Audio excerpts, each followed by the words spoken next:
Le contrôle parental sur les programmes télévisés que regardent les enfants semble faire l'unanimité de l'avis des citoyens rencontrés dans les rues de Yaoundé.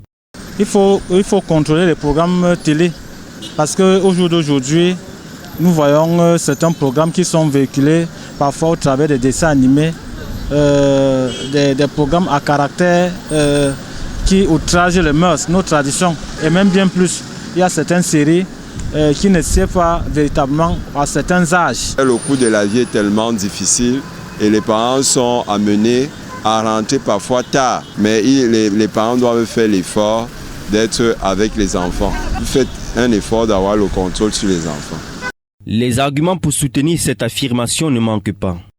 D'autres émissions qui viennent du monde des ténèbres, qui sont en train d'embrouiller les enfants. Il y a d'autres émissions qui sont des missions de violence, d'autres missions que tu vois qui sont des drogués. Et ça peut intéresser l'enfant, parce que l'enfant s'intéresse toujours aux choses négatives. Donc nous devons contrôler pour essayer de limiter les dégâts. Pour ce faire, ils adoptent des méthodes pour garantir à ces enfants un divertissement et une éducation qui cadrent avec des valeurs morales.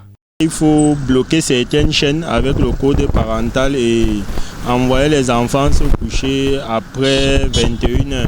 J'ai des enfants un peu moins âgés.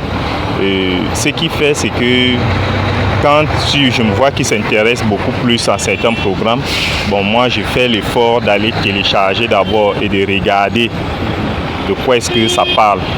Pour d'autres, par contre, les mesures de contrôle sont moins strictes. Je ne contrôle pas encore leur programme, mais je sais qu'ils regardent quand même beaucoup de dessins animés. La meilleure chose à faire, c'est de caler certains programmes au niveau de l'écran et puis qu'ils ne puissent pas aller, de mettre les codes. C'est ce que mon mari a préconisé, on ne l'a pas encore fait. On fait le minimum à notre niveau, mais on n'est pas souvent là pour contrôler les enfants. Ils peuvent aller chez le voisin regarder. Signalons que la journée internationale de la radio et la télévision en faveur des enfants permet aux médias d'exploiter le pouvoir de la télévision et de la radio pour sensibiliser les populations sur les problèmes de l'enfance.